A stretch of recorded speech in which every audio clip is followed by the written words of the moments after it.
In order to build a startup that's going to be $1 billion company or bigger or like change the world in some capacity, you need people to want to do deals with you. And so you can't treat people poorly. You have to build relationships. You have to build, like, you might get lucky or something if you're doing that, but you're not building for endurance. You're building for a flash in the pan. And like, so the thing I keep seeing is great people win over a decade.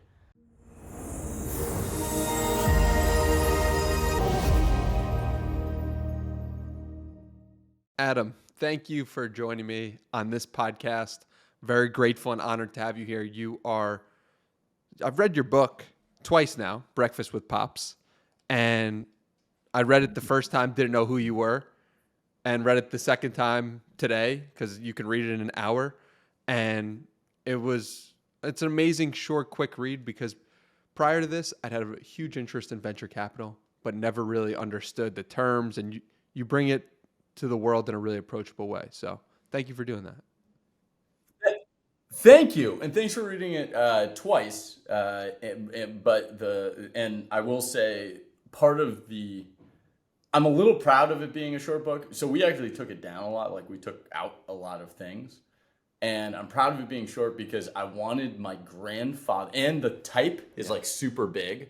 I wanted my grandfather, who it's really sort of about in a lot of ways, to be able to read it and finish it in one sitting. And so it ended up being sort of by design, it ended up being this quick guide to venture capital. And I mean, the quick blurb on the guide is I have had breakfast with my grandfather every 2 weeks for the last 6 years. He was a venture capitalist. His dad was a venture capitalist. My dad was a venture capitalist. I'm Well, a venture not just capitalist. a And venture so capitalist, right? Like your family created venture capital. technically, that is true because even the legal structure that everyone uses, which is GPLP structure, was created by my great grandfather. It was from Draper, Gaither, and Anderson, where there's limited partners and general partners. So yes, I mean, like legally, we did, and I I think what ended up happening was we just really liked people, and it kept being a pretty good way in which we get to continue to meet very interesting people. And so, like, my sisters invest in startups, my brother invests in startups, and so we've just what I'm very happy about, I distilled a lot of that knowledge, or at least the things that I feel were probably the most important epiphanies, down to relatively short. It's like I don't know if anyone will get the reference, but like Encyclopedia Brown, like font to business book. So it's also like long business books I'm never able to get through, so I wanted people to be able to get through it. And the journey of writing a book I had always been interested in, and so I started with a blog post, and it turned into 2 blog posts, then 5 blog posts, and then I took sort of a summary of a bunch of other things and started to condense it down to this book. So I'm really proud of it. This is my quick answer. Um, yeah, and I guess the other thing I should say is my name's Adam Draper, founder and managing director of Boost VC. We invest in pre-seed deep tech startups, so early stage deep tech startups. So many different places to go from there. But before we get into the venture capital side of things, I want to start with you mentioning at a bachelor party that climate change wasn't real and the rabbit hole that took you down for 12 months. Wow, we're going deep. First off, love that you found that. I know which podcast I was on. The Okay, so what ended up happening? So it was probably 20. It was the year my brother got married. 2015, So I believe. it was it about the 2015, 2016, something like that. And we were in Toronto. Never been to Toronto. It's great. And we were at a bar having a bachelor party for my brother, and we were playing this game called Hot Takes. And hot takes are like someone saying Keanu Reeves is the greatest actor of all time. I don't even know if that's a hot take anymore. That's just truth. But like, There was someone who said you don't need to drink as much water as everyone else thinks you need to. There were like there were pretty good hot takes, like where you're like, hey, these are the idea is what's something you believe that the rest of the world would disagree with. And I said climate change is not a thing. And so many people just turned this off immediately right there. My friend, he basically got really, really mad at me, and he started arguing with me, and I'm still one of my best friends. Same as Bobby, and we were arguing for like 45 minutes about this. And what I realized about 45 minutes in was he knew nothing about climate change. I knew nothing about climate change, and we were arguing about it. And so there's a there, right? Like there's something that is important. Bill Hader, I just recently watched an interview where he was talking about critical feedback. And Bill Hader is that funny comedian on SNL and lots of other things. And he said when someone says, hey, I don't like this generally here, they're generally right. Like they're right about what's wrong with the thing, you know? But he said when they suggest a solution, they're always wrong. And so it's like I feel that was sort of where we were in like this climate change discussion. We were arguing, we were suggesting why the other one was wrong, and we were both just incorrect about everything. Now, that led me down a very long, winded path of getting to the bottom of, do I believe in climate change? I was stirring the pot, right? Like I was just before, I didn't know anything about climate change. And so the problem with climate change in general is that it's very politicized. And so you start to read books and you realize that some people are on one side, some people are on the other side. And then you read a couple like 7th grade science books. And after a bunch of reading, like really what you have to ask yourself is like, do I believe the climate is changing? Like that's the first question. And then the second question is, do I believe humans are causing it? And so if you get down to that, I surprised myself and I was like, you know what? I believe the climate's changing. I believe that humans are causing it. And even if we're not, shouldn't we check that box? Like, shouldn't we figure out the like direction of this? Shouldn't we figure this out? Like, it feels like if climate is changing, like whether it's universal, like the universe changing it or us changing it, like we should figure out which side. And so what I did was I started my decision on where to focus was the ocean. And so I believe that the ocean is 80% of the planet. It's the regulator of the Earth's temperature. After I read all these books, it was the thing that was mentioned the most that was not carbon emissions. And so it's sequestered the most carbon. There's so many benefits to the ocean. And I was like, you know what? It's pretty obvious that the ocean is sick. Everyone talks about it like whether they throw it high in the media or whatever, like that seems like a real problem. There's a great ocean cleanup just brought in the biggest haul ever, like yesterday, of plastic. That's a big project that I highly recommend following. But I was like, okay, how do you solve this problem through the ocean? Like, how do you fundamentally do that? And so my whole thesis is that it's a tragedy of the commons problem, which means basically because no one owns the ocean, no one takes care of it. Here's another place where a lot of people stop listening. I believe that in order to make the planet healthy again, we have to create an economy for the ocean. And there already is one. 90% of the internet traffic goes through the ocean. 80% of all logistics goes through the ocean. Like there's like the statistics are actually pretty crazy on like the ways in which we use the ocean, but we don't think about the ocean. It's the way that we don't think about the air, and we don't think about these commodities out there, right? So long story short, I backed like 8 ocean-related startups because we just need to know more about the ocean. That was a big part of it, and so I backed a company called Manolin that is basically trying to track all the data to create predictive analytics for the fish farming industry. We backed a company called Holebot that cleans the hulls of boats and actually makes it more profitable to use boats. Because otherwise you have to like clean it with all these chemicals, take it out of the ocean it's a horrible system. And there are way more boats than you think in the ocean. Like it's just huge. Like the thing is massive. We can look it up. That I should have a better statistic on. No, yes, let's look I will it up look now. it up. How but many it's boats like in the ocean? Yeah, it's like real, like in the number of massive boats is like real, like shipping and logistics is like it's one of the biggest drivers of commerce. I mean, it is the We biggest got driver of commerce. 50,000 active ships today in 2017, according to Quora, and 3.7 million ships. Number of boats in the ocean has more than doubled since 1950, from 1.7 million to 3.7 million. Does that sound about right? So it's a lot of boats. Yeah, and but the ones that actually cross, we've invested in a couple companies that have the founders have actually crossed the ocean in a sailboat, and they're like, you never see a boat. The whole time you don't see a boat, and it's because it's just so big. Like the ocean is so large that you can't really fathom it, and that's the scariest thing.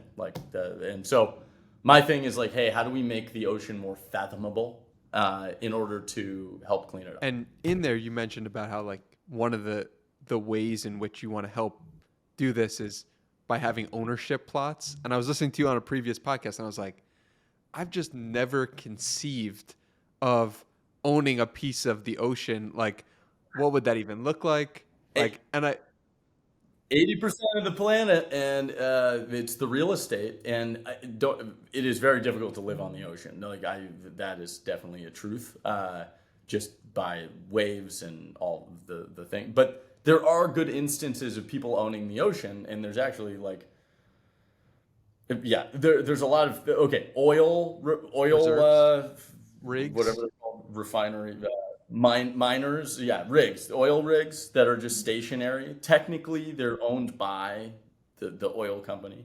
Aquaculture farms, ocean farms. So 2015 was the first year. I'm just throwing out like information that I know.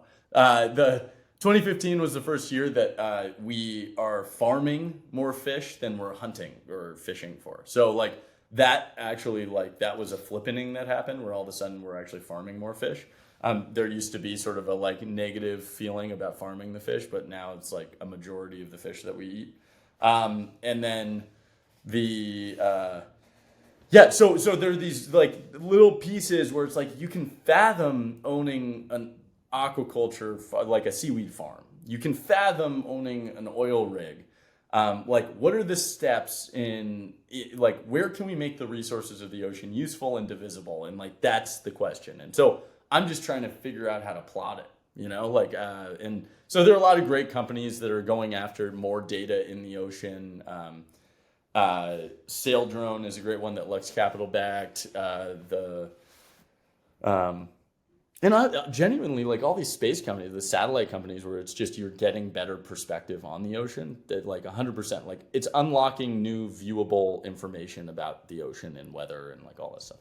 So yes, I did go as far just to give people. I went as far as to try to buy a seaweed farm, and it's the only federally regulated seaweed farm in the country. Federally, not state. So it was federal. So it's the only federal one. State-wise, most aquaculture for seaweed and oysters and stuff, it's state regulated, and so this is the only federally regulated one. And I ended up backing out. It was out of bankruptcy. It would have taken a lot of my time, and so I was in this position where I was like, I sat down and made this call that it was the right call, but it would have been pursuing a real curiosity for a little while. So I'm not against it long term, but short term, boost is everything to me. So I was like, that was the call. Like, am I really gonna go like a little bit into this? Like, am I a farmer on the ocean? Am I an ocean farmer? That was what I had to ask myself, and I wasn't yet, and maybe I will be someday. Well, what I find so fascinating was the curiosity that you had. You made this bold statement at this bachelor party, and then that leads to the research, which then it sounds like leads to, I want to invest in the ocean. I'm kind of curious for somebody listening to break down that process. I think a lot of times what's happened in my own life in the past is I'll make a bold claim, I'll argue with someone about it, and then nothing will happen afterwards. So what do you suggest for people to actually take those steps, and why did you take those steps to actually research it in more depth? I don't think I was ever really great at arguing.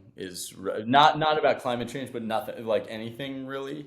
And so I grew up with this idea that I am, and I mentioned this earlier, but like I'm generally uncertain of the answers of lots of things, and I think that's a healthy way to go through life. Is just sort of like always questioning what everyone believes is the truth, and it's important to have sort of a ballast of what truth is and what trust is and like all those things. But the like being able to like the things that people take for fact are often regurgitated information. And so it's like I think the best class that I ever actually listened to was when they described the difference between primary and secondary sources of history.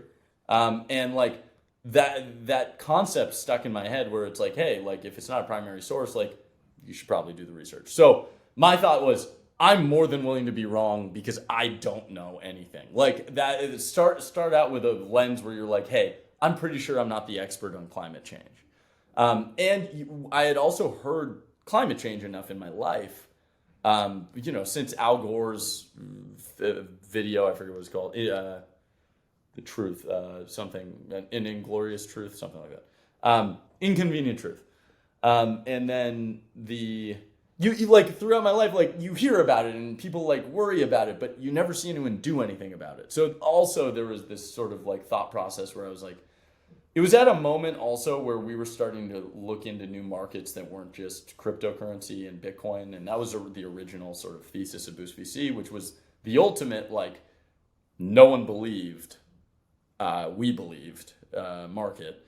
And so I'm also happy to be uncomfortable in my uncertainty. And like that, I think staying uncomfortable makes you a pretty good investor because you need to know that you might not be right. Like that's a big part of it. So if I were to unpack it though, let's unpack it. Like unpack is a good way of thinking about it. Like I know my friend, and like I also was like, he was throwing me the things that all newspapers regurgitate about climate change. It wasn't anything novel, nothing like there was no new thoughts and I was like, okay, then like if this is sort of what the market believes, which in that moment I think we were both less than market rate, then like let's try to disprove it. If I'm and I went at it, I sort of went at it actually from the position of like, hey, I want next time I argue with him, I sort of want to win, right? Like if I'm going to be if this is going to be a thing with us, like I want to have the information to like punk him, But as you go down that path, you have to know what you don't know, and you can't be like so fixated on your opinion, which my opinion wasn't that strong. So like you can't get fixated on your opinion though, rather than trying to seek what you believe the answer is. And I still, to this day, after reading all this stuff, I still believe it's a belief, not necessarily a fact. Like how I said, like I believe that you have to ask yourself, do you believe that the climate is changing? Do you believe humans are causing it? I'm not saying they are because we don't know. That's basically what all these books said. We don't know. Like that was the end answer. But hey, let's figure it out. But if we were going to unpack it, that was how it started. Like, and from there, when you have that sort of inception of energy where you start to be curious about it, then every book you read, you start to have the lens. Like it's sort of like that's the thing you're fixated on. So every search query, every podcast you're listening to, you're trying to drum up these little pieces of bits of research.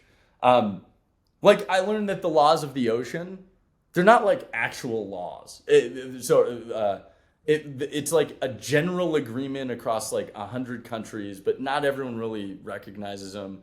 And everything 200 miles off the coast of any country is just sort of like you can do whatever you want. It's sort of like its own country at the end of the day. Like it's sort of its own thing.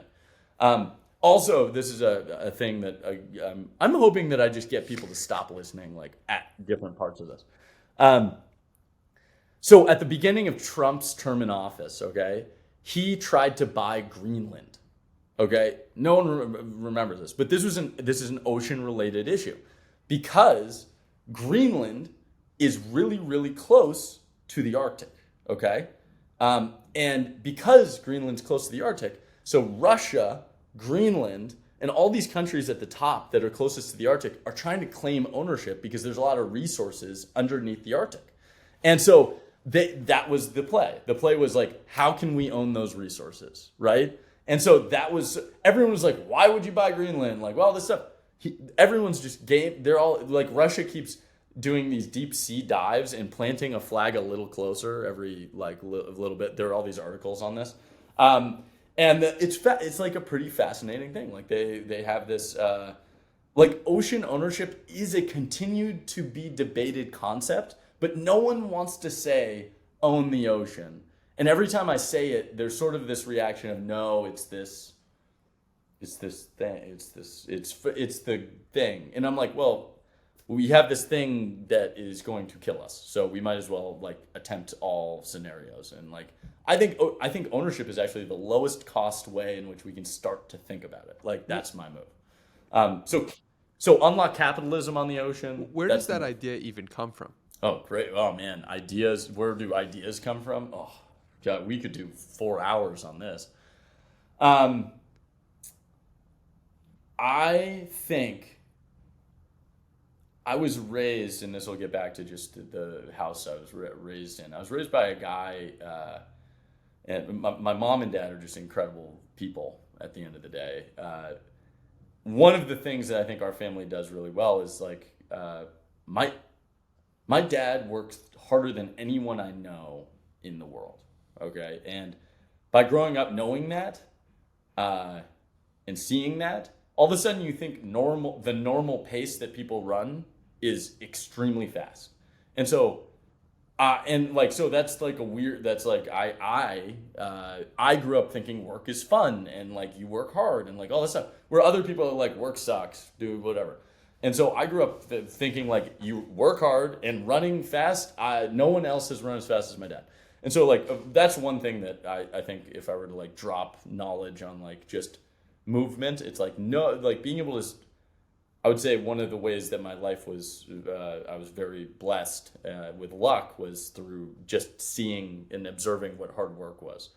The other thing where ideas come from is my dad is really accepting of insane ideas, and like he plays around with them.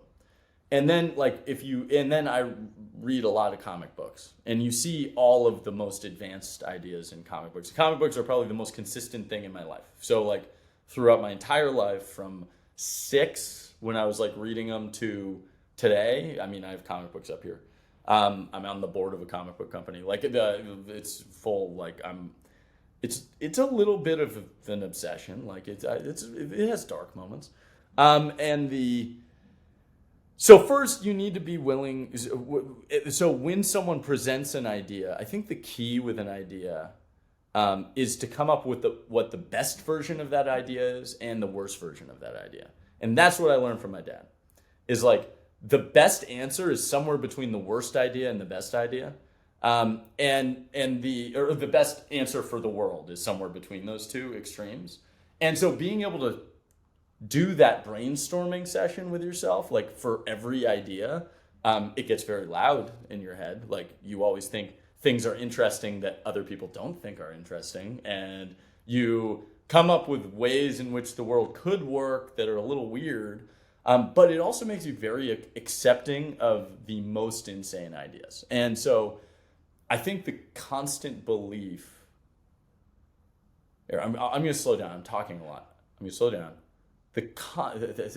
Sorry, I get excited about this type of conversation. So like it's the constant belief that the world could change fundamentally all the time. And like we've seen it so much. And so it's like, okay, well, where else? But it's not an insane idea. Like property ownership is a thing. Like if we're relating it back to oceans, like property ownership's a thing, and it's 80% of the planet. And so like I merge these two ideas that socially people didn't like, but sort of just like clicked in my head as like an opportunity that someone's going to figure out. Also, one of the biggest problems with new technologies, new ideas, is actually the education and convincing people that it's a real thing. So, and that's the most expensive part. That's about crypto, that's the same thing. Like, educating people on cryptocurrency at the very beginning, it was like you were a philosopher and idealist. You had to like preach this gospel of Bitcoin and hope that someone was listening. And then slowly you were able to see, because Bitcoin was designed in such a way where if you own it, you start to talk more about it. And if you own it, everyone knows a crypto person, right? Like, and they're a little annoying. Like, I was in that first group of really annoying people who were just talking about crypto all the time. So my answer on where do ideas come from, I think they they come from moments of inspiration where you're accepting uncertainty, sometimes it's bad things happening and you want to change them. And I think those are probably the best things, are like when you're like, hey, this is a problem.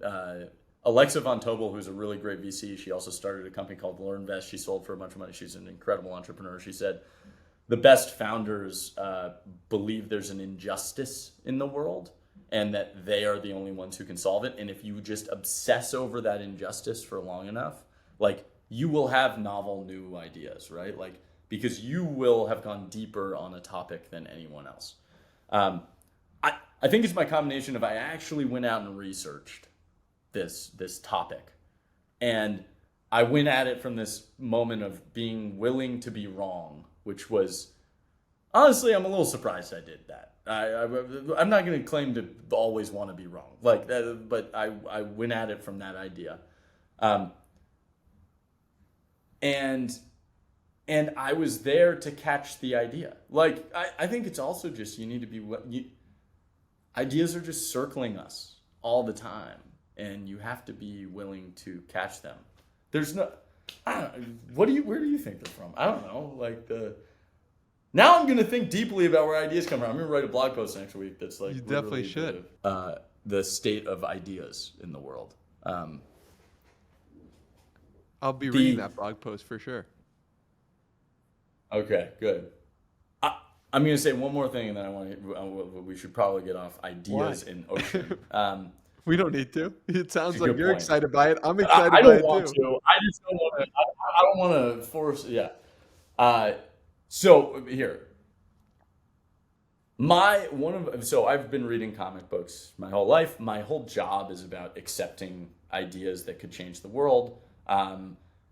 I believe that sort of like conditions you to be a pretty optimistic person.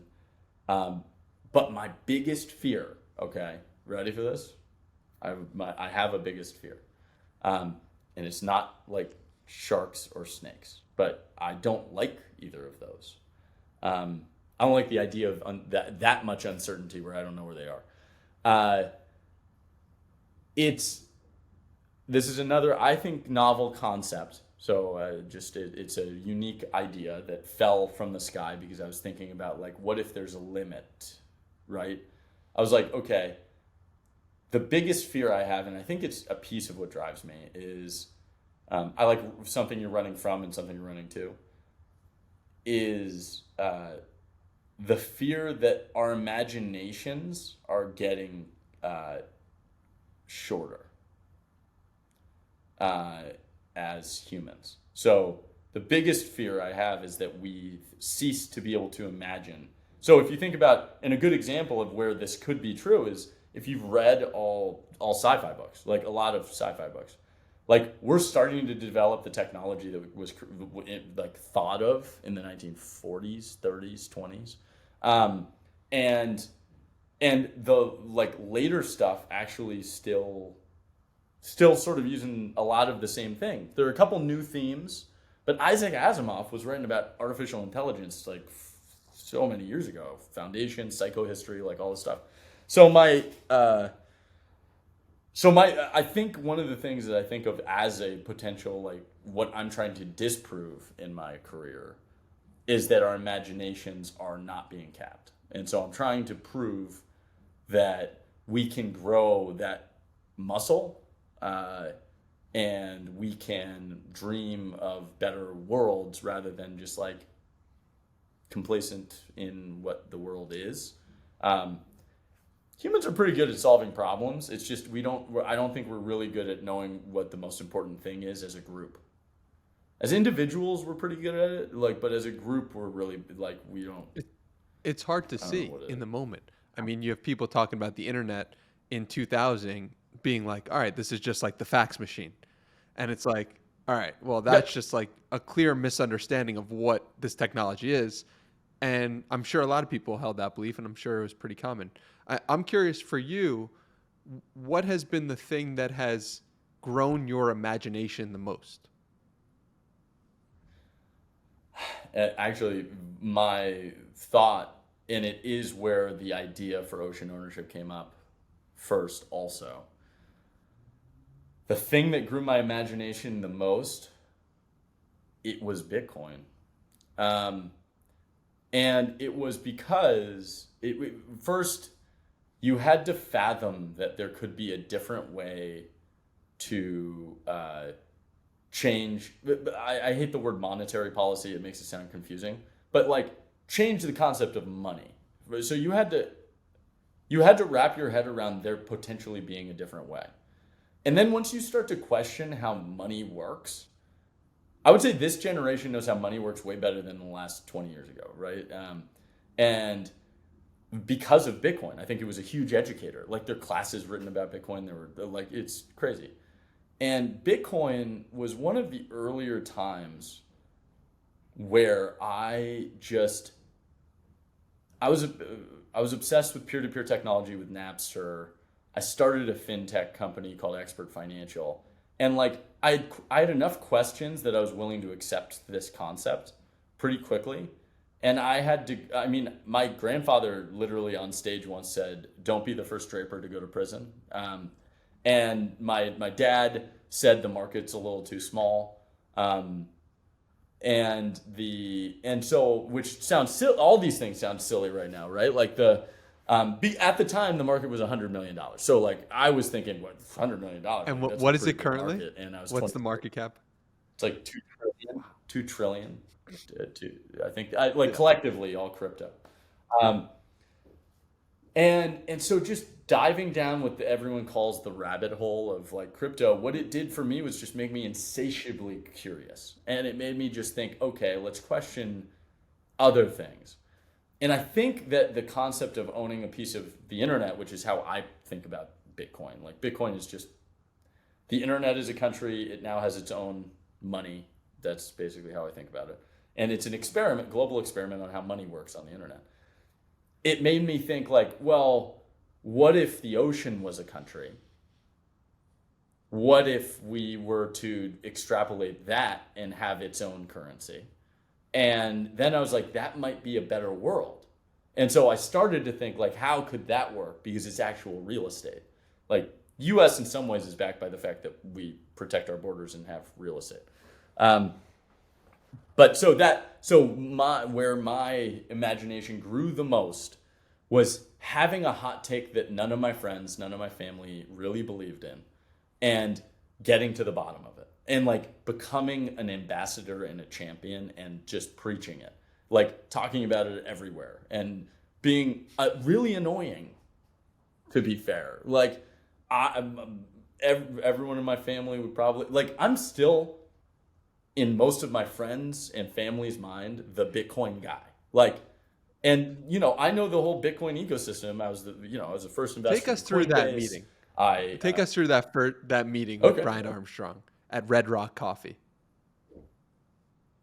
Red Rock was, dude. Okay. I always want to give a plug to Red Rock Coffee, and the reason that I say Red Rock Coffee is because I hit a bunch of dingers, and by dingers I mean home runs from meetings where I met the founders at Red Rock in Mountain View. And so I think Red Rock Coffee, I should probably invest in Red Rock Coffee. I went there actually just to visit Father's Day this year. I met Brian Armstrong, and I should thank him because he inspired the biggest creative movement in my life. So I should also just say Brian Armstrong is the reason that I got into Bitcoin in the first place. I didn't know what Bitcoin was. I looked at a sheet of paper, and on that sheet it said Coinbase, digital currency marketplace. That was the description of it. And I was like, I don't know what a digital currency is, and I didn't know that there could be enough to have a marketplace of digital currencies. And I was curious.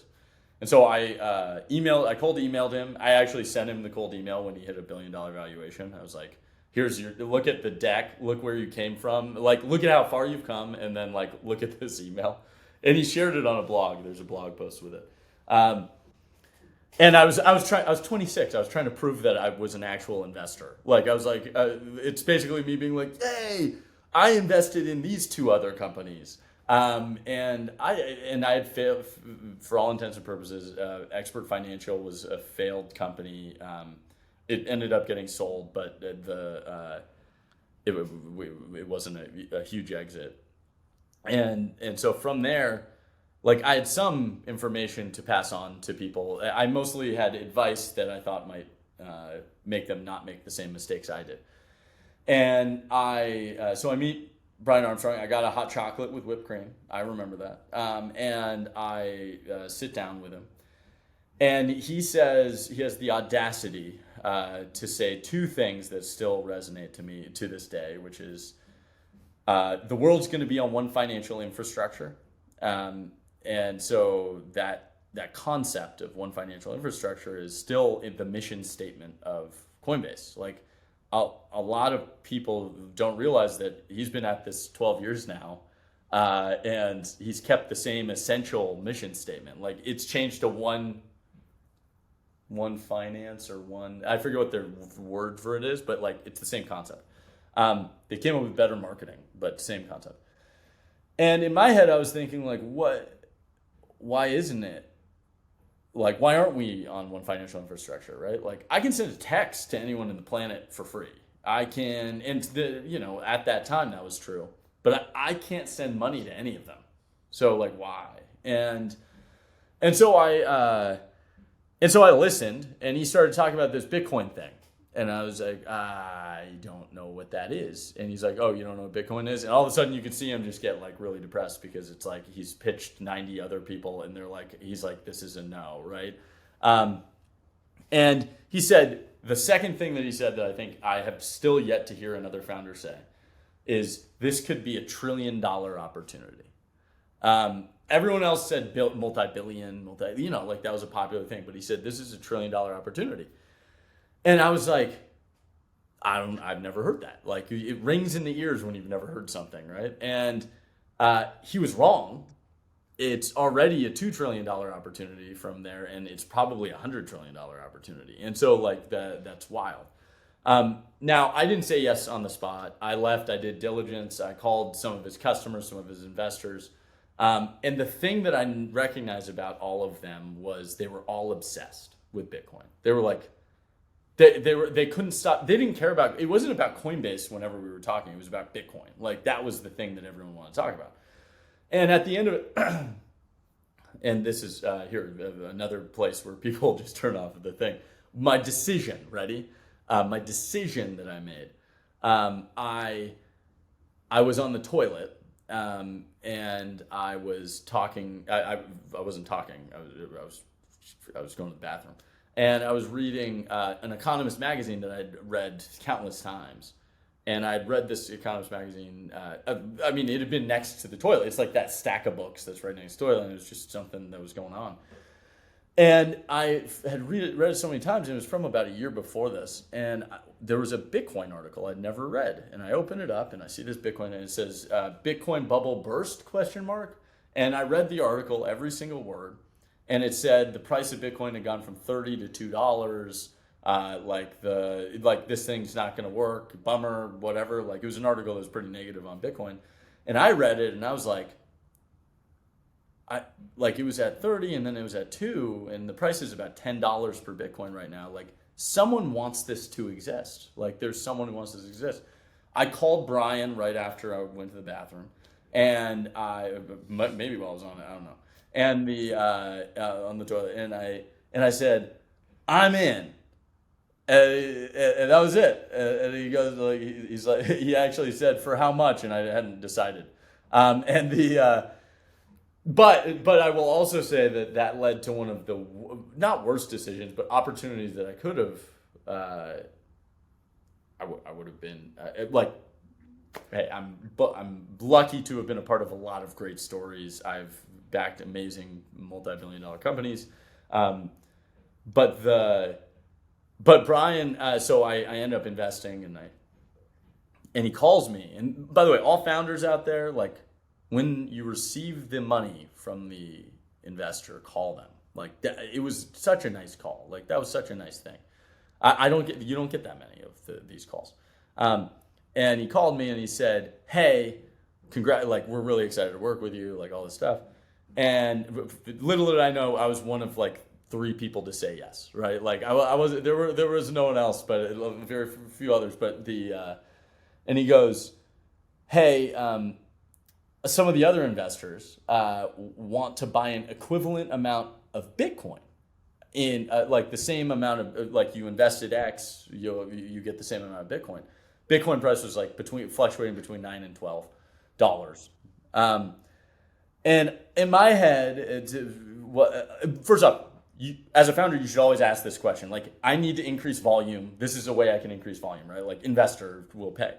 And I was thinking about it. I was like, Brian, like, I just invested a bunch of money. I'm not gonna buy the other thing too. Like I just buy, like I invested in you, man. Like I do people, like, but that would have been the best investment like of all time at that time, and I didn't do it. And fully wish I had. Although if I had done it, who knows if I would have held for as long, like forever. But so that is my Brian Armstrong, and Brian to this day is an awesome person. I still believe in him. I still believe in him. Take us through then, like the subsequent years of that journey, I guess, where people might not have believed in Bitcoin or saw it, and you said, we're going to invest in 100 Bitcoin companies. Like this was your thing, this was your mission, this was your focus at one point in time.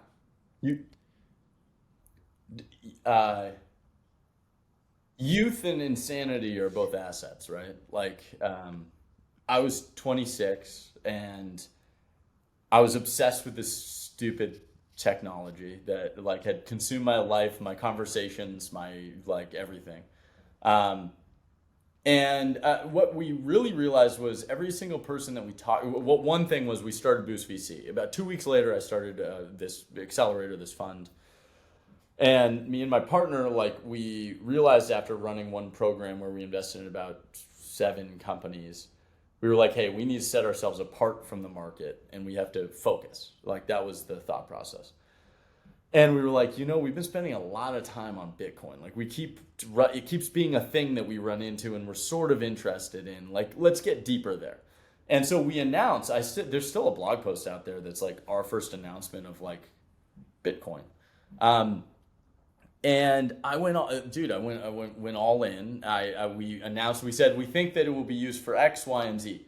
For the record, we've been right on all of it. We're wrong on like time frame of good companies being built for the adoption of those things. And I think when the internet emerged, same thing. Like everyone was right about what it was going to be good for, but they were sort of wrong on like overspending And the time that it would get done. In the full time frame, like it was 30 years, not 10. And so just to get through, so we ended up saying we're going to invest in 100 companies. Today we've invested in probably 170, 160 in Bitcoin or crypto related investments. We're the largest shareholder of like Etherscan and Unstoppable Domains and Repio, which is like Coinbase of Argentina. But with Brian, with Coinbase specifically, so up in a parallel timeline, all of a sudden I realized, hey, I'm obsessed with this, and Coinbase is one of the better brands in this space. The space is still, tiny, but like it's one of the like premium brands. And so I would say the thing about that story, the really interesting moments to me are it's sort of where like there was a lull in 2014, 2015. And it wasn't that they were struggling, they weren't running out of money, but they didn't have an easy time fundraising. And they were trying to put enough in the chest for 3 years out. And so they had raised from Union Square and then Andreessen Horowitz. And then there was this like, basically like, still it wasn't, no one was sure. And the emotional struggle of 2014, 2015, like people who were, it was hard because imagine being a new venture capitalist who's like trying to do the classic approach to venture where I'm investing in companies, but no other venture capitalists would invest in the companies I back. So like, because they're all crypto. And so they're like, oh, is that Bitcoin thing still a thing? And like, you hear that enough times, all of a sudden you're fatigued and you start to think like, well, maybe it's not a thing, right? Like it hasn't taken off. I don't know when it will. Like all like it's hard. It's hard.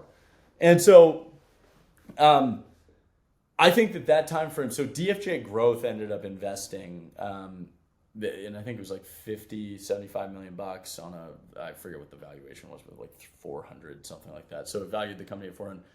It was early to value it at 400. That was a big risky bet for DFJ Growth to take. And I tip of the hat because that at that time, that was not a popular bet. But the thing that is most surprising about that journey, other than Brian Armstrong being a consistently great leader, like I think he was, like we had him come in and speak year 2. He said, I just raised from Union Square Ventures. And people, when I was fundraising, said, this will never work because the banks won't, it's going to be too hard. The banks won't let you do it. It's going to be too hard. No investors are going to back it. It's going to be too hard. The government won't let you do this. And he's like, yeah, I want to spend my life solving hard problems.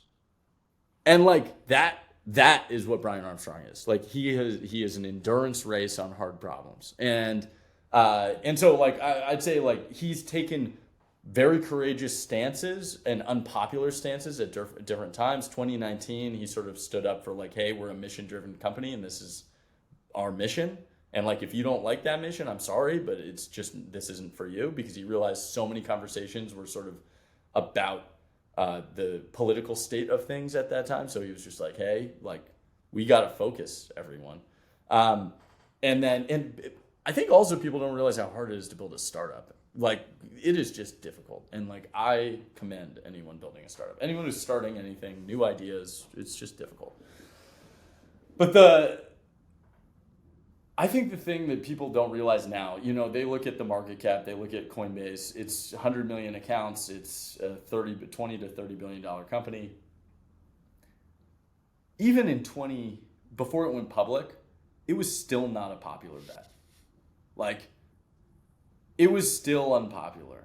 Like, it wasn't, like, in the market, people wanted to sort of pretend that they wanted to invest in it, but very few people were willing to take that real bet on the market. And so I think that it really does, and Brian Armstrong's not novel in this story, right? Like, it's every founder has this exact same thing where no one cares until everyone cares. And everyone cared when it went public. Like, everyone all of a sudden was like, that's started the fire, like the smoke, the fire, the everything, and inspired, a lot of value to be created and then sort of fall because it was a little over popular at the time. But yeah, I don't know. He's just great. I'm always going to do that. He's awesome. I love hearing those early stories because it really gives color to the realness. When you look at Brian Armstrong and Coinbase today, it's easy to look at it like you're looking up at that mountain of what he's climbed. And I think these stories, like, bring it face to face of like, oh, there was struggle, there was difficulties. I think in a lot of ways, the 2010s were characterized by incredible founders of companies and entrepreneurs like, Mark Zuckerberg and Brian Armstrong. And I think like the 2020s version of that is creators. And in a way that there are people now creating media companies for themselves that haven't really been seen before in any human history. You could argue the 2010s had it, but not to the same extreme and the same level. And so I'm curious what lessons you could give to creators, many of them listen to this podcast, to help them that you've learned from seeing the 2010s and even before.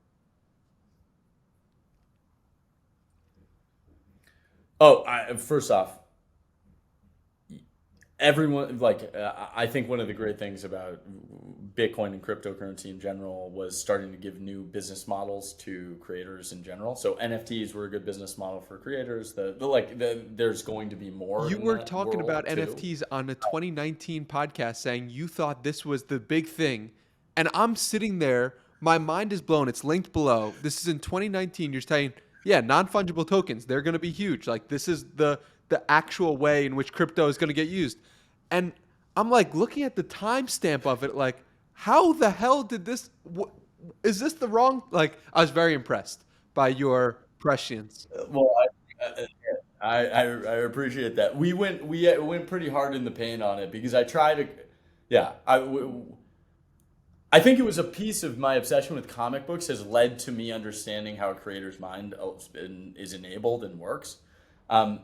Also, there are these things in venture. And maybe it's because I grew up, and so like a lot of talk is always around what venture capital is, what's a good deal, what's not a good deal, that sort of thing. And there's always this story of like, oh, music you can't make money in, right? Like, or art you can't make money in, and like those things eventually come around and are wrong, like very wrong. And I mean Spotify, right? Like, yeah, that would have been a great investment, and should have done that. The And so I think like the message to creators, I love the idea of the 2020s being the creator the decade, because it means that one of the beliefs I have is really about sovereign tools. So like I could become my own bank. I'm my own media company. I'm my own healthcare professional. I'm my own, like, the tools to be able to create that suite exist now, or getting there. Like, they're not all great, but like they're getting there. So that we're creating alternatives to what the government allows for. And so all of a sudden we're getting better services on both sides. I'm not like bring down the government. I'm like, hey, let's create competition for the government, right? And so if this is the creator years, right? Which I believe. I mean, my advice will be the same advice I give all founders, which is you're a business, and you need to focus. That's the number one. Like, you can do my job if you just tell people to focus and not get distracted with shiny objects. Stay the course. Keep doing what you believe is the right thing. Stubborn on vision, flexible on details is a very important like mantra to have while you're like, hey, I want to become X. I'm this to get there, right? Like, and in order to get, like, yeah, I mean, Mr. Beast is a great example now, just because it looks like it's a multi-billion-dollar company. Like, he became the best at videos. And I think he's incredible and he obsessed over the YouTube algorithm. Like, he obsessed over how it worked, in order to get better at videos. And then from there, he realized his audience, he was able to build companies off of. Like, that's incredible. Create new business models for your customer. You can't do the same thing that everyone else is doing. You can use the same tactics. You can learn the thing, but you're trying to solve your own problems. Don't copy. It's borrow, but don't copy. Like, if you're trying, you'll forget why you're doing stuff. Sorry, my thing is, and those would be my core focus is like the most important thing. And then it's an endurance race. And like I say that, I believe in this book multiple times: focus, build trust. Trust is the token of the realm.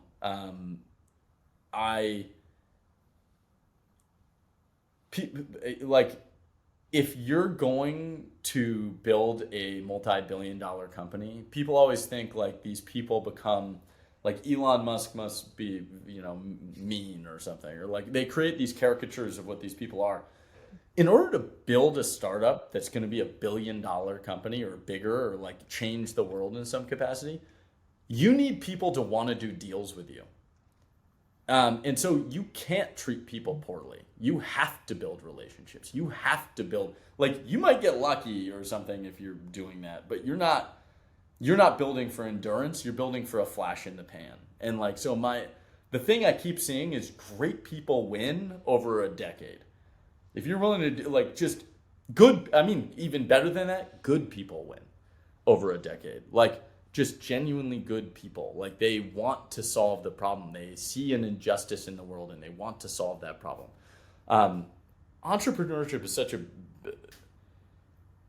a beautiful thing, right? Like, it's like the perfect meme of freedom, where you have to decide what the market believes and how you're different. And it's a soul search more than anything else. Everything else is distribution and media and like all that stuff. It's just like, you're trying to save people time. You're trying to deliver them certainty. You're trying to entertain them. Like whatever the thing is. We talked a lot about Bitcoin. I remember vividly this one moment where I was trying to pitch this guy to be an LP in my fund. And he was trying to pitch me on being an LP in his fund. And it was a weird thing where neither of us had money. So that wasn't useful.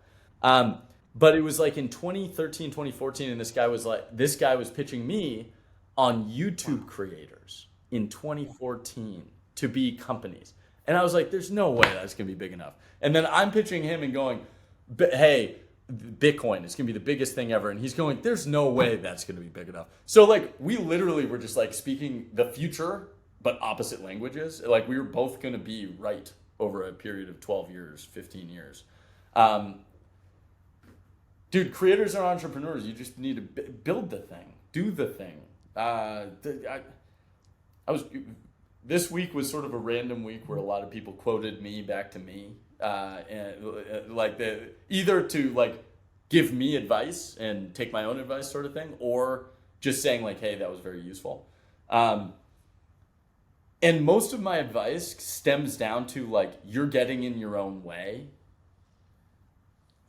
Just go. Like, why is that stopping you?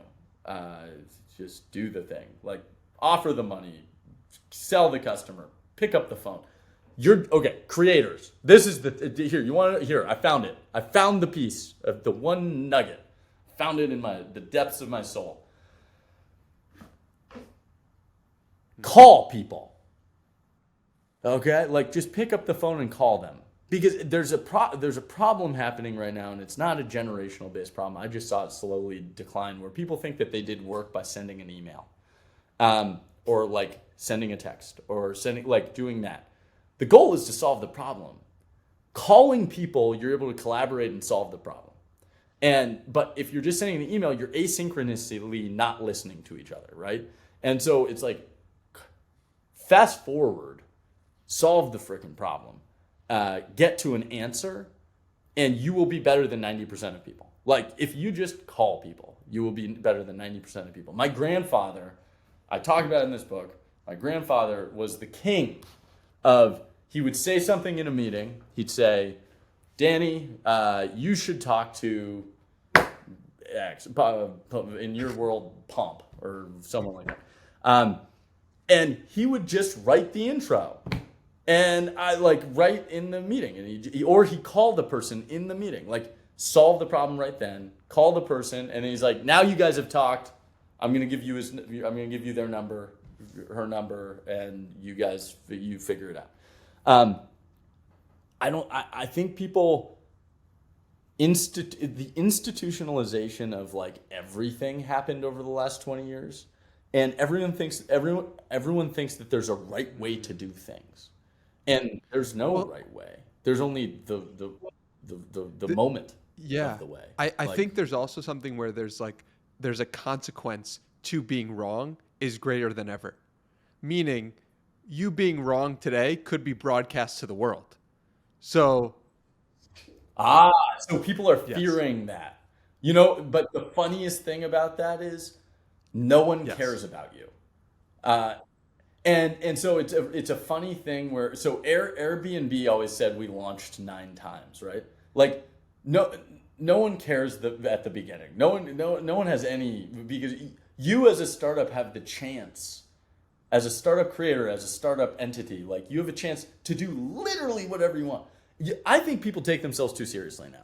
I don't know why that happened.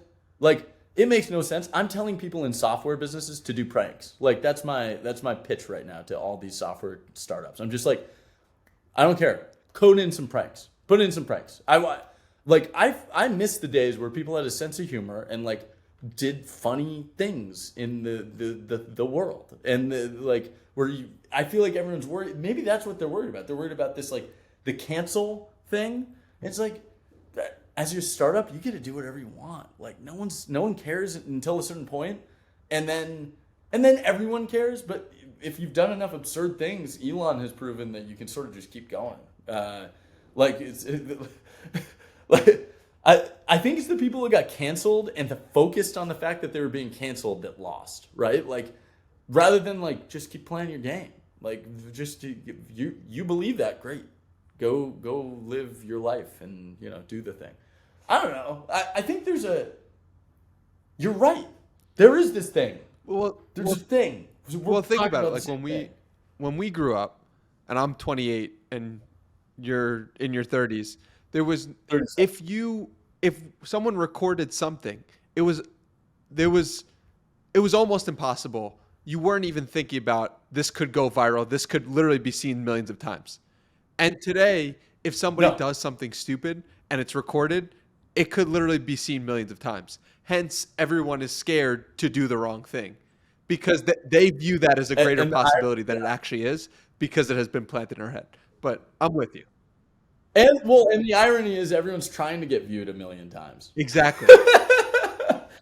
And they're like, but that's not the right way to that I don't want to be viewed stupidly.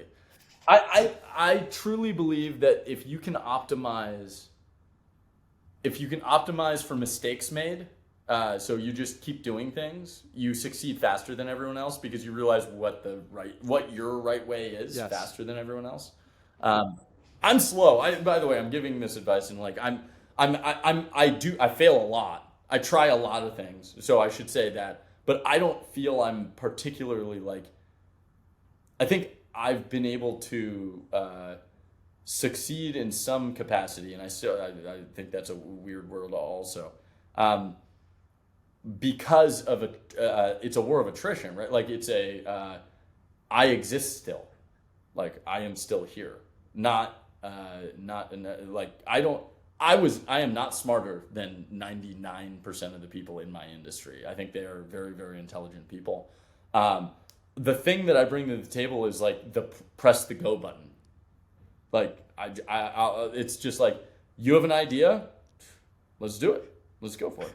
Like this, and if I feel like something's holding us back, I just do another thing. Like that's all it is. I mean, I'm trying to spend time thinking about pranks. Like that's a pretty ridiculous thing. I will probably fall on my face a couple times. Like I am genuinely trying to allocate like time throughout my week, thinking like, should I buy a billboard that just has one of our competitors' phone numbers on it? Like, should I just should I It's a good idea. should I? And then like, should I put a hot dog next to it? I don't know. Like just put funny. I want funny things in the world that make no sense. That's what I want. So go creators. I want that. I think that is going to be a winner in this generation. I think the people who genuinely aren't trying to hurt people's feelings. I think there's always a take advantage of people and a steal from people, and like don't do those things. Have a solid moral compass where you want to build people up and enable them. But true freedom's like being willing, like trusting people enough that they mean the best. They mean well with whatever they're doing, right? Like why is there no like what was that show, the MTV Johnny Jackass. Knoxville, the Jackass? That was a great show. Like they did tons of pranks on each other, and like I'm not I suggesting think painful the Nelk pranks. I'm Boys not. like fit into that genre of of YouTube Yeah. videos. Like, okay, good. Good. So, so pranks, but I think just showing that you trust someone enough to prank them feels like it's like a level up thing. So I didn't mean to be talking about pranks this whole time. It's been relevant in my head because it feels like stop like taking everything Yeah. so seriously. Like you're just assume you're wrong about everything and you'll feel good. Like you'll feel good. Like and some days people will be like, you were right about that, and you'll be like, what was I right about?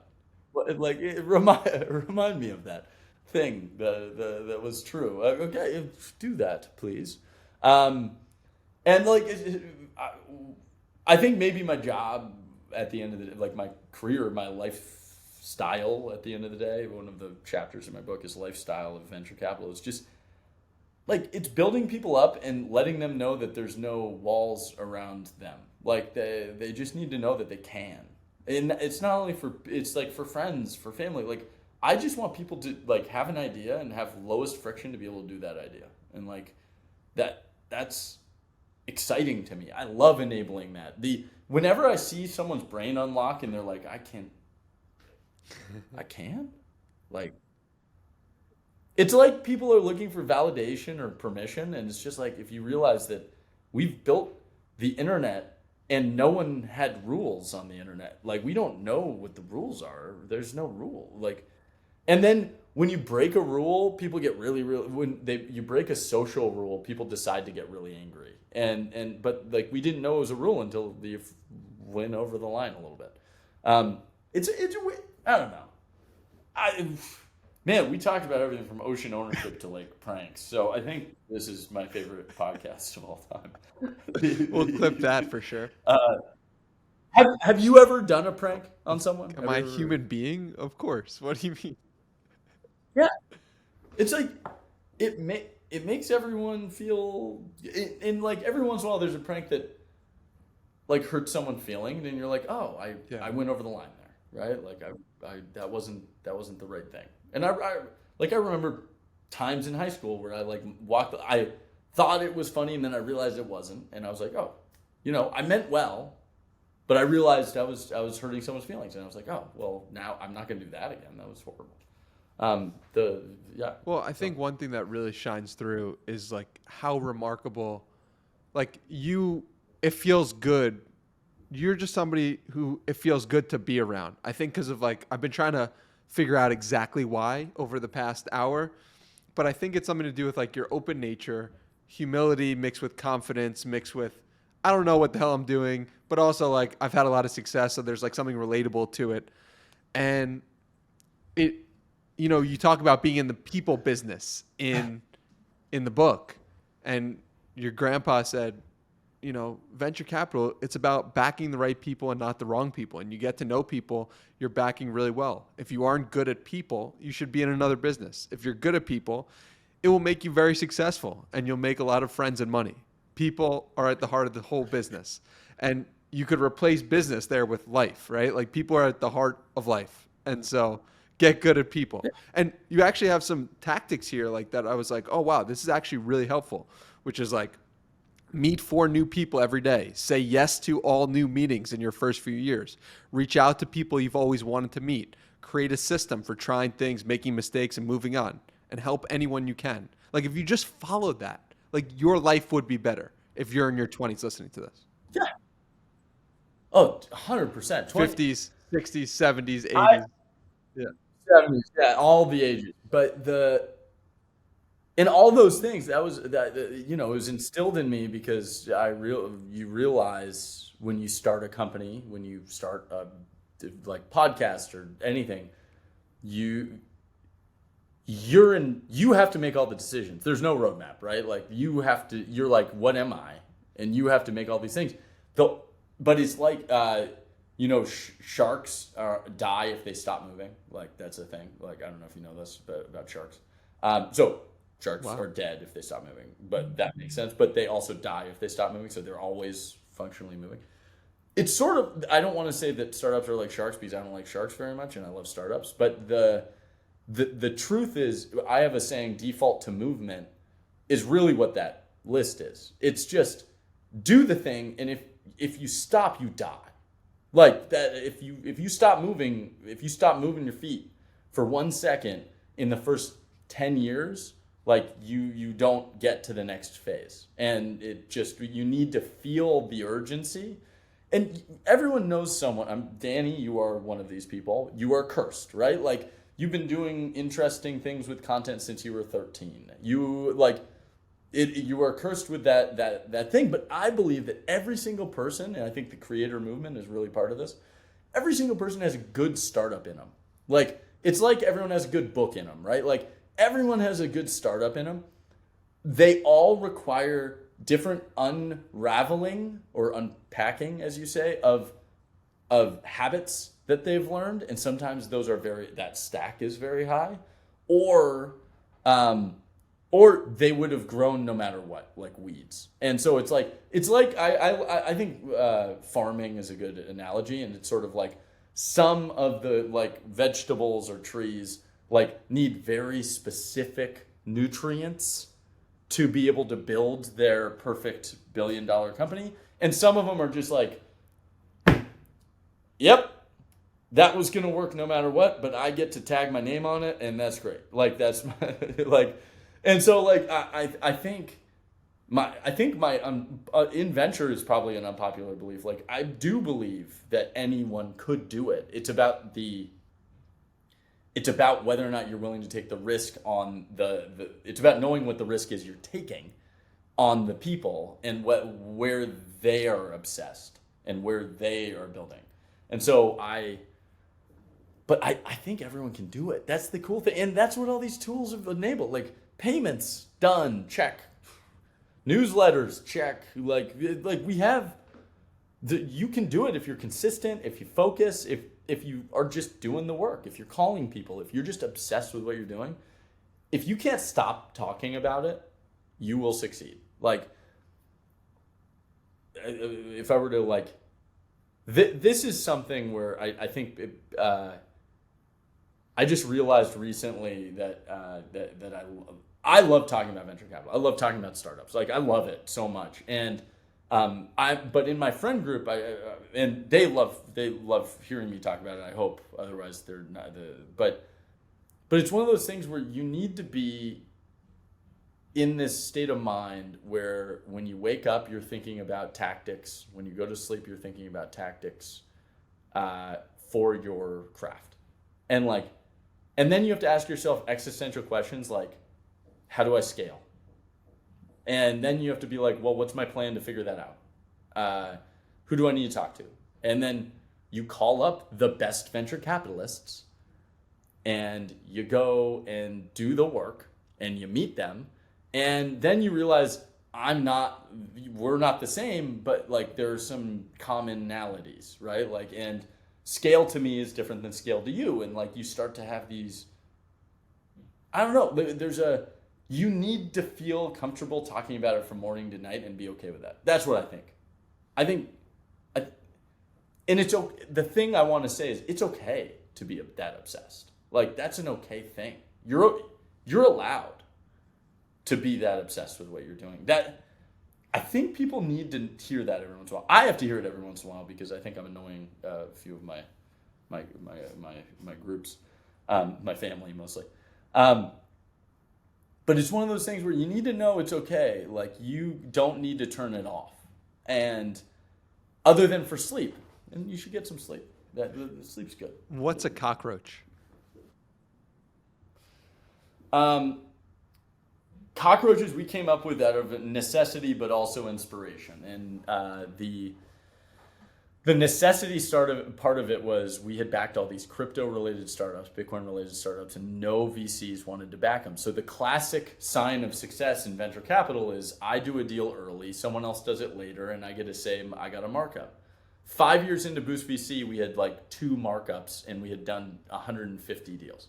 So like nothing looked like a winner. Like, you look at my fund 5 years in, it looked horrible. Like, just nothing good. And so we were like, hey, we know we backed great people. and we know that they need to stick it out. So one of the things that we came up with was like everyone wanted to be a unicorn, but no one. And that's great. But like, what does a unicorn look like before it's a unicorn? And so we said, you know what? We want cockroaches. We want to back cockroaches who are going to be there when the wave hits. And we want people who are resourceful, just doing the work, like obsessed with what they do. And the fun thing about cockroaches is the competitors don't want them in their space.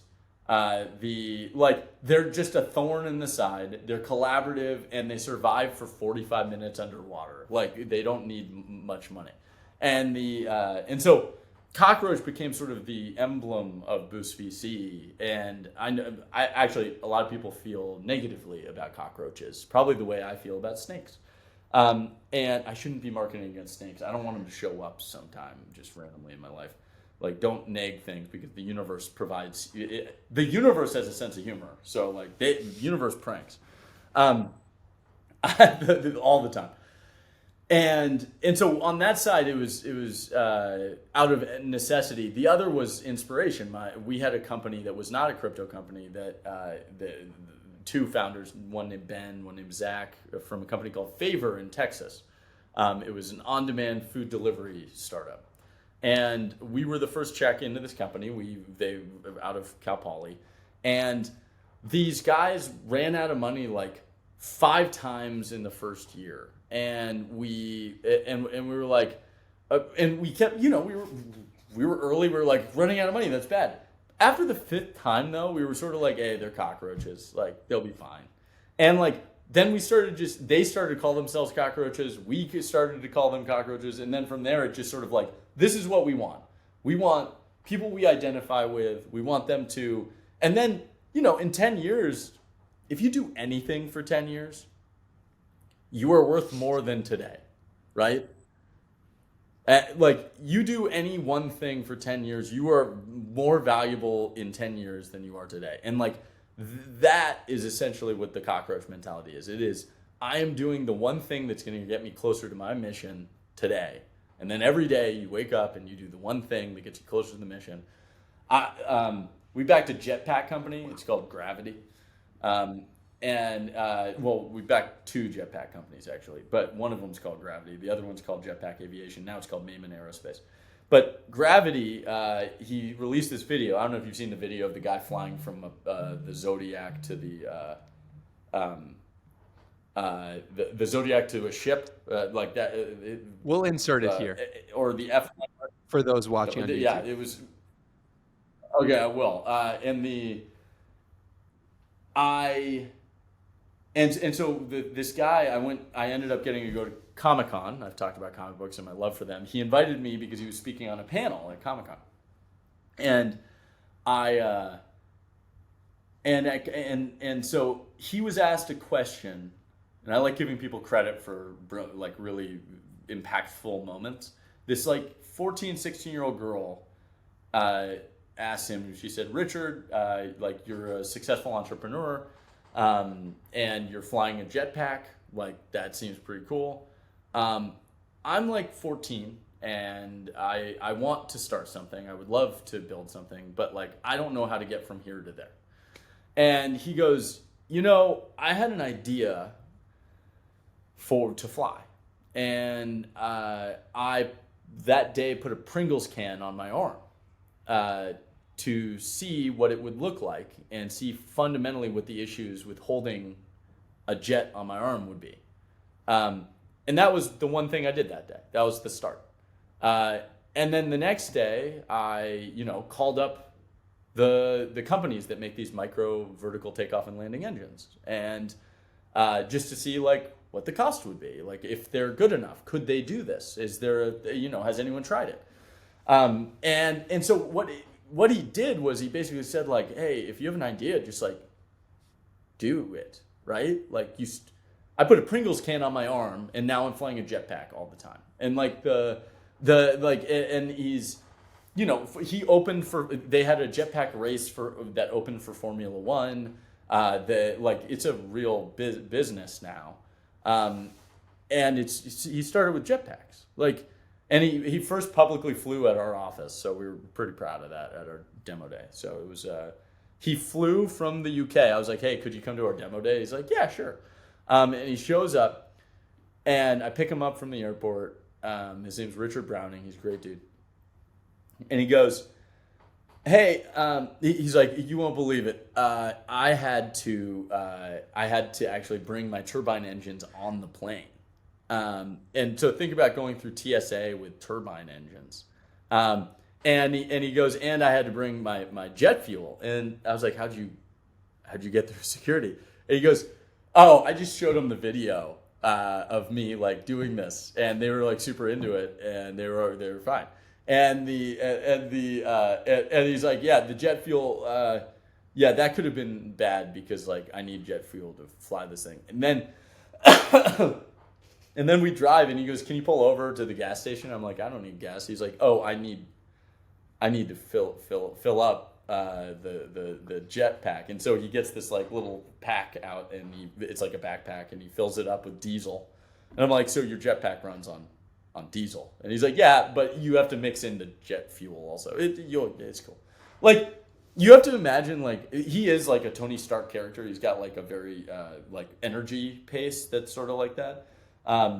But you also need to feel like he's flying a jetpack. He has to be pretty chill about life, right? Like he's flown, like he's chief pilot officer of his thing. Was that like at like what it would have been like to witness the Wright brothers take off? Like, is that how you felt in that moment? Dude, okay. 100%. So your whole life, okay? Your whole life, my dad and I like freaked out. Your whole life, you walk around and people are not flying, right? Like you've been trained basically to see people not fly. And then this guy has the audacity to fly, and your brain literally does this weird tingly thing. Like I saw him, he didn't even fly that high. It was like 6 inches to a foot off the ground. But he was there. He was flying, fully flying. It was like that moment in Iron Man where he's like flying. And I yelled, I freaked out. I was like a fanboy from that moment on. But like we actually did the deal in that moment. So we actually ran over to him. We wrote the terms on the back of $100 bill, and we invested in Gravity off of just. We have a rule in the family, like if you see someone fly, you invest. And I've done it twice. I've seen someone fly twice, and so I invested twice in that thesis. Funny enough, that's become a pretty good business model because defense has become very popular. But that's a whole separate thing. That's just luck. Dude, you lived a crazy life. Like just to witness some of this stuff, being with the first person to demo a jetpack and to witness Coinbase, like, I mean, one thing I'm curious about is like from being born into wealth and being born into so many winners and being in the same industry, like, do you feel any sense of insecurity around like so many greats that have come before you? Is it like Michael Jordan's son playing basketball, like, oh, I can never live up to my dad? Or like, how do you view your parents' and grandparents' success? Well, it's a great question. So in our, coming from wealth is sort of a funny way in my head of putting it. So like, it's tough for me to think of it that way because in our house, it wasn't the money. It was like the cool things, like the cool things you could do, and like ideas were the currency of our house. So like in our house, you weren't allowed to buy gifts for each other. We had to make them. So like every Christmas, we would come up with like crazy ideas for our parents to like songs and artworks and like all this stuff. Okay, that's a besides the point thing. The question is really about how do I feel about like my grandfather, my great grandfather, my grandfather, my dad, and then like our generation going into this business. And I'll give you the full answer. And I have a lot of thoughts around it. But the full answer is I want to be better. Like, if I were to distill it down to one thing, it's like, hey, how can I win? Not how can I play? And like, and so I think to my dad's credit, like he's given like he's incredibly helpful. I go to him for advice whenever I'm in a situation. It's not like we're competitive, but it's like, hey, is there a way in which we're insane? Like my dad is one of the most competitive people I know, and we always play games like chess, Monopoly, Risk, basketball, football, whatever the thing is. Like all the siblings in my family, we used to have a game called Death Ball that was like pool basketball, no rules, and the rules always next basket wins. Like that's the only rule there is. But I think what we were I don't.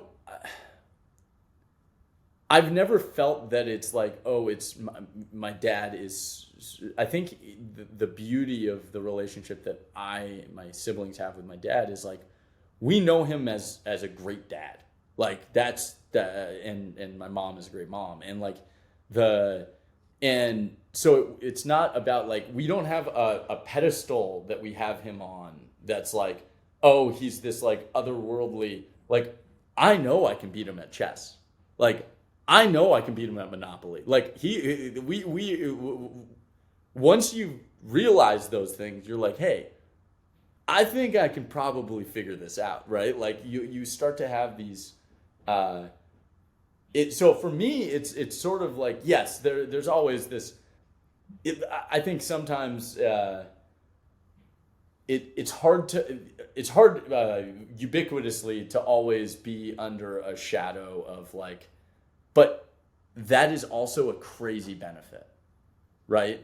Because if you never look at the shadow, right? Like you never look at you're never looking at in the shadows. You're looking at the monument. You're looking at the mountain. You're looking at and so like we get to build in the shadow, and like no one pays attention, and like they think we're like a trivial toy that is just playing this weird venture game, and I get to go and I get to build my institution and like not be paid attention to, and it's a superpower. I get to go out and like there's no expectation. Everyone thinks I'm, for some reason, like now it's, now we start to be like so excited, and like we've been in the industry a long enough period of time. Now there might be some expectations, but if you go about it just thinking there's no expectation and I'm just gonna run fast, like you figure out the benefits, and yeah, I'm also going to take all the help I can get. Like my dad, I genuinely will say my dad's the best. Like I think my dad's the most misunderstood person in early stage venture, because one, he's the hardest worker I know. Two, he is the best at seed investment of all time, and that's like you can prove it with hits, right? I mean, early stage in general. I mean, just Tesla alone, you should probably call it, right? Like, but like he's got Skype, it's Skype, Baidu, Tesla, Robinhood, Carta. He tried to do the people. Yeah, there were a couple that he tried to do that didn't end up working. But he's the best. Like, and for some reason, people that, like, I think when you read an article about my dad, it's like, they point at the wrong pieces of whatever he is. I think they point at like his wealth or his whatever. Like, the guy grinds. The guy's the best in the business. He's just always hitting dingers. And like by seeing that, I get to benefit from that, of like learning the things that he does differently than other people do. And then I get to like think about what I do. And I think that's also why I self-reflect a lot on like, I want to make sure I'm learning the right lessons from what I'm doing whenever I can, and fail forward a little bit. And yeah, sorry, that I didn't want this to go all that, but the general question, I have a lot of thoughts on, like, and I think a lot of family offices, a lot of like they look at our family in a funny way, because so the biggest fear of any family is that the next generation doesn't work, right? Like they don't have the same like hustle. for some reason our family just does, and like we just keep doing things. And like all of us, like I think we all do. We all want to build, create, do like whatever the thing is. So I don't know if that gives you an answer, but those are a lot of my thoughts on. I think there's insane value to being able to build in a shadow, and then just sort of be like there, and then everyone just starts to say like, be like, oh yeah, they're venture capitalists. That's what they do, and it's like okay.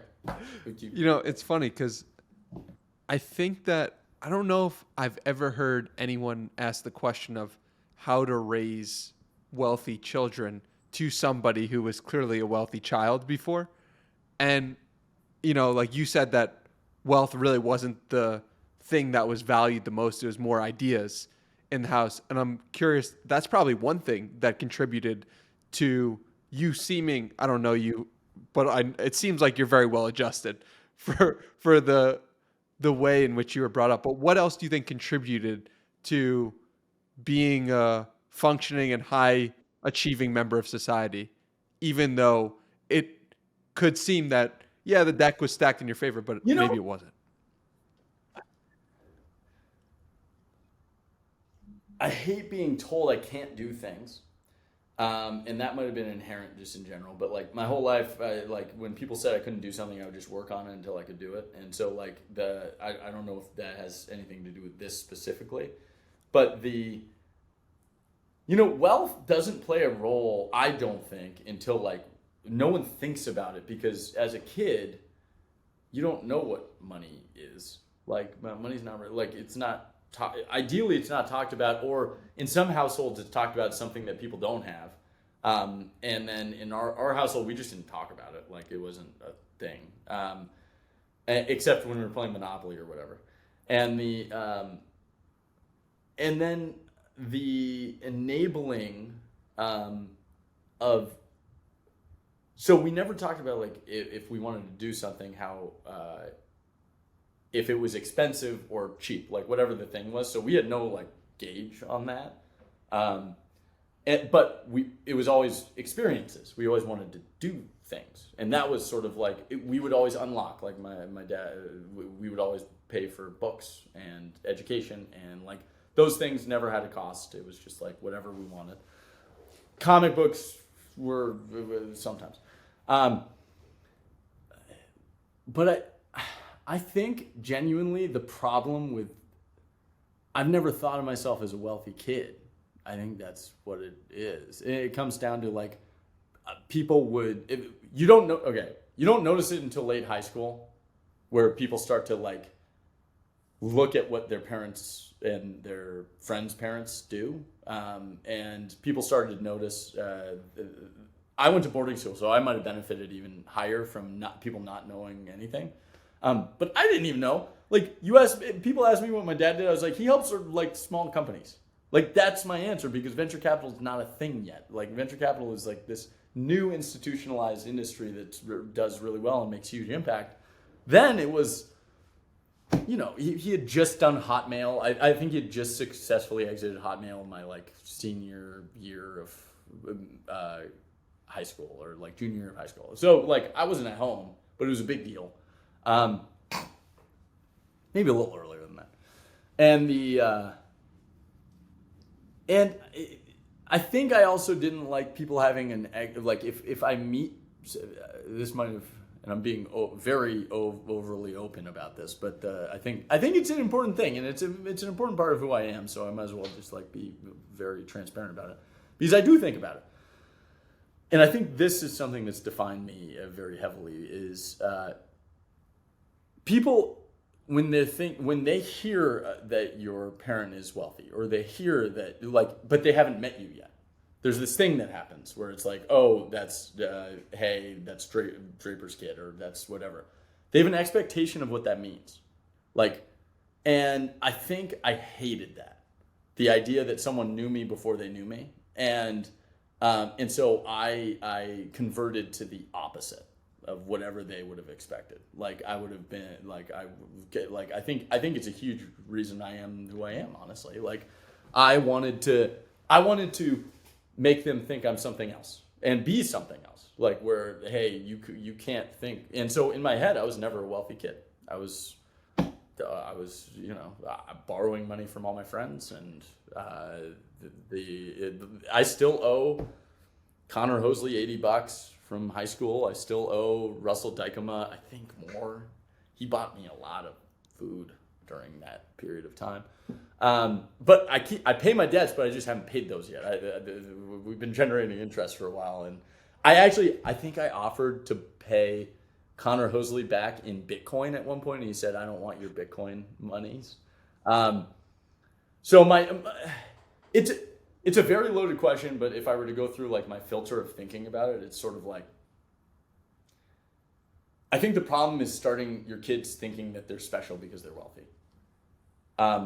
When they should, I have kids, and like, you realize that they're special because they are who they are, and your job is sort of to, I think in some ways they survive despite us, but like your job is like to try to unlock the weird of each of your kids, rather than say like, you're wealthy, that's special, and you're different than everyone else. Like you say, well, you can pitch a 50-mile-per-hour fastball. That's pretty cool for a 4-year-old. Like that's a pretty cool thing, because that's something you can do that other people can't do. Not because it's something that is. I think people stare at money too much. I don't think it's about money. It's about it is about ideas, and I think that's what the last couple generations has proven. Is like the creator generation. My brother once said this, and it blew my mind, and I think about it all the time, and he probably doesn't even remember saying it. But he said if technology gets good enough, our economy becomes a creative economy where the only value is in novel, interesting ideas.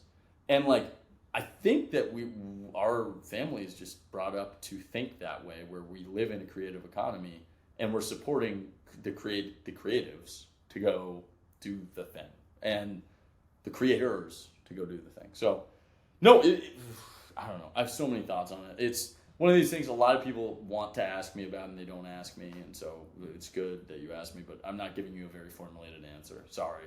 It's like random thoughts and pieces. I love it, and I appreciate it. Before I let you go, I have to ask you, for someone who spends so much time in the entrepreneurship realm, what's the most important company that's ever been built? The next one.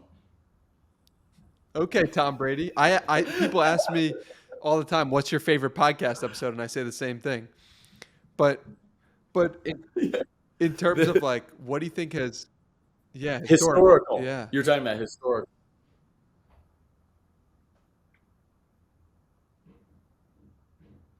I mean, the thought process I'm going through is who's Steph Curry of the company building, because Steph Curry changed the game of basketball. You can debate him being the greatest player of all time, but you can't debate that statistically the entire league has changed the way that they take 3-pointers.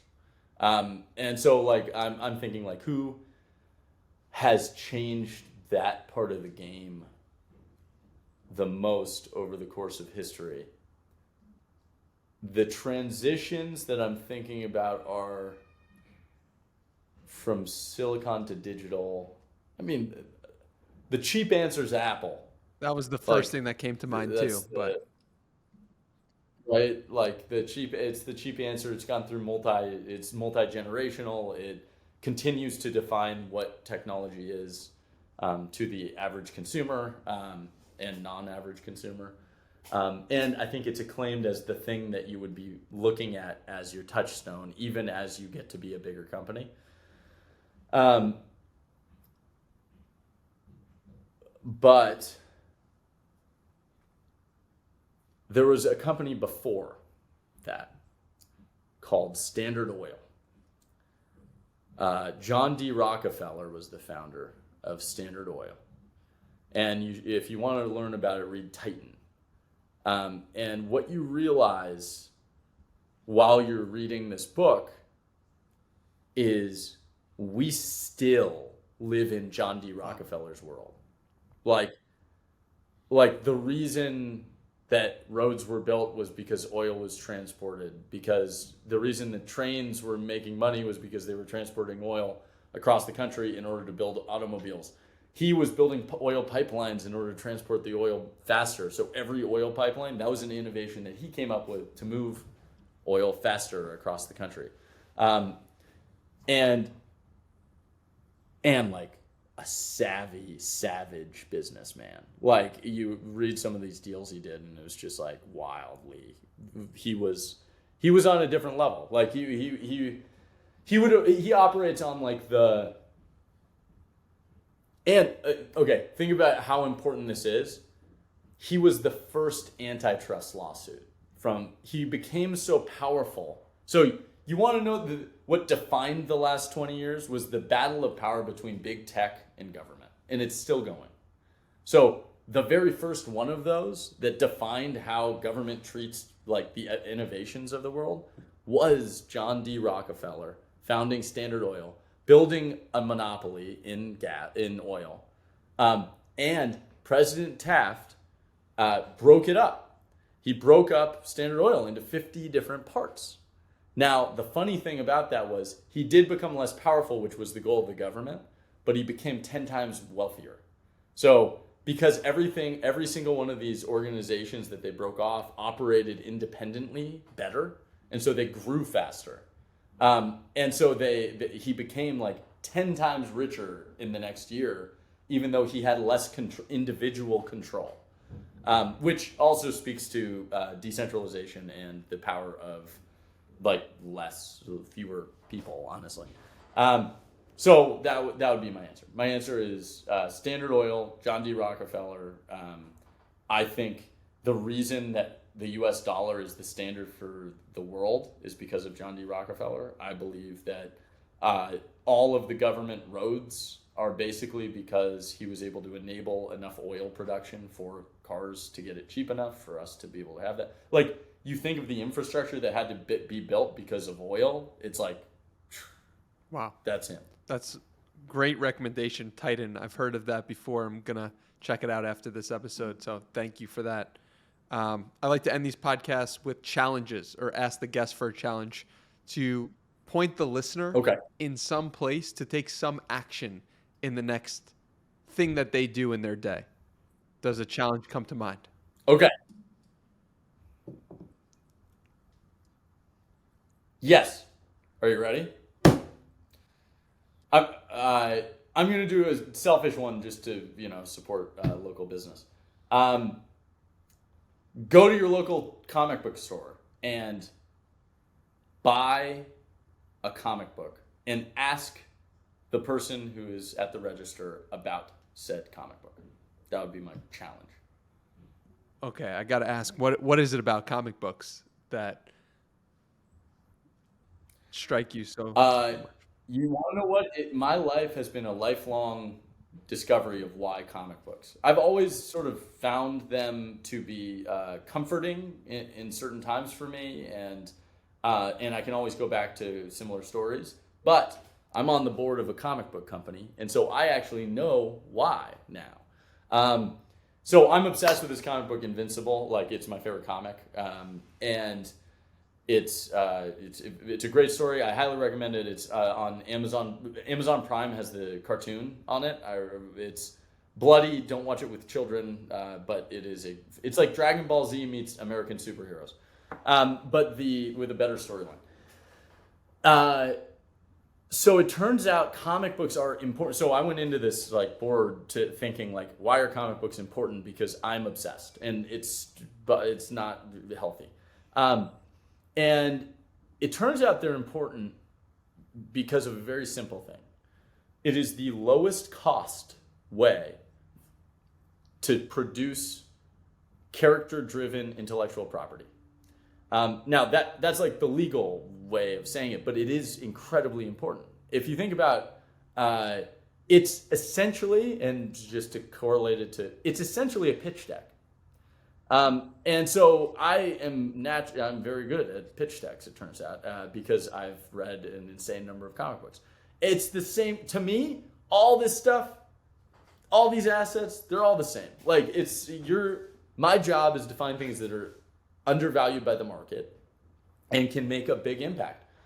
These characters are created to do that. Like Iron Man was created at a time when no one liked businessmen because of Vietnam War, and no one wanted war. And so Stan Lee created a character who was the direct beneficiary of war and was a massive businessman who had a problem with his heart. So he had a flaw. Like that was the flaw. Incredibly captivating, historical context. Like during the atomic bomb, like that phase of history, Hulk was created, Spider-Man was created, Fantastic Four was created. Like everything that had radioactivity that caused mutations. That was like a huge phase of like a genre.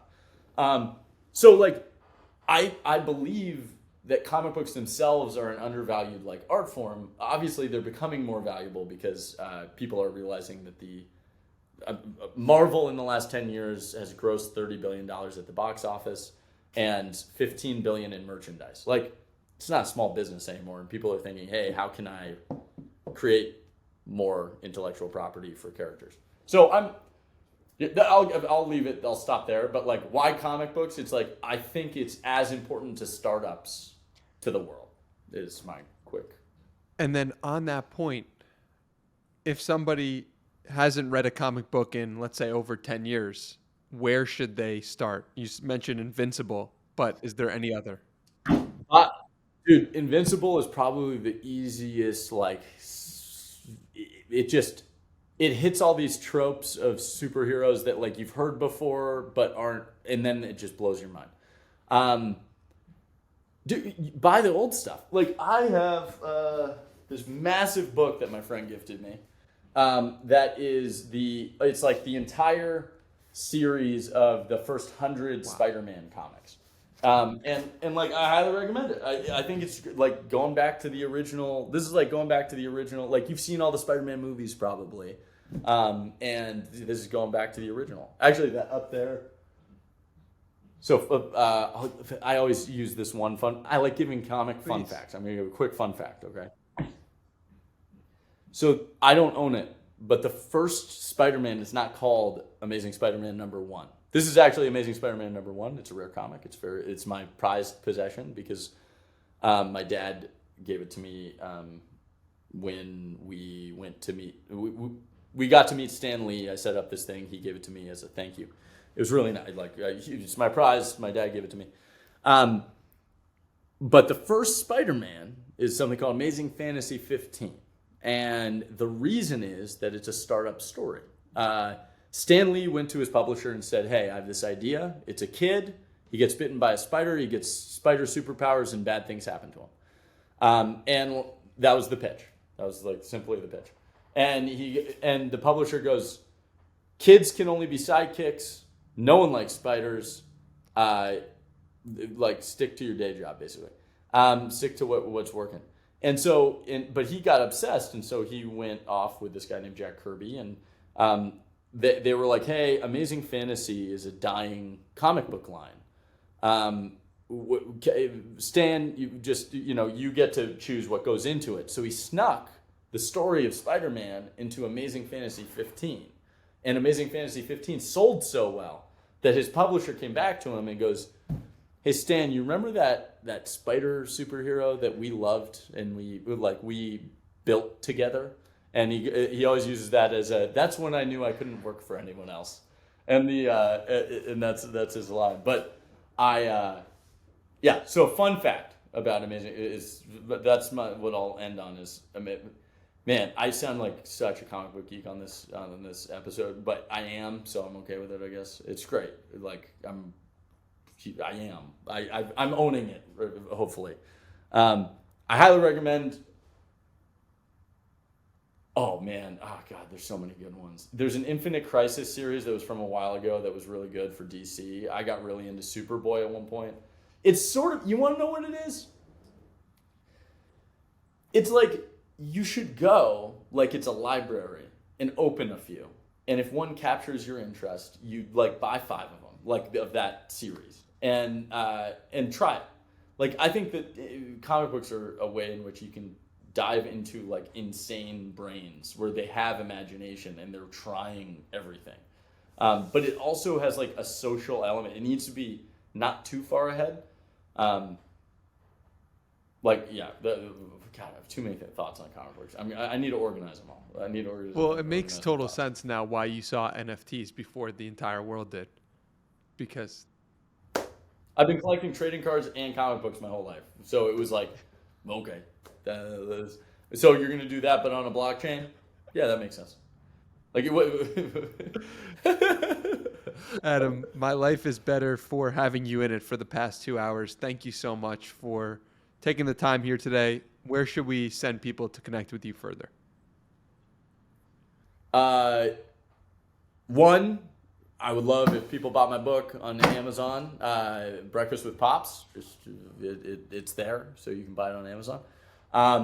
And if you email me, adam@boost.vc, feel free to email me, and I could maybe send you a couple signed copies. And then on Twitter, @Adam Draper is sort of where I tweet thoughts and things. My blog is called Things I Write. And if you like any of my ridiculous thoughts that I had on this podcast today, I write exactly like I talk. So it works.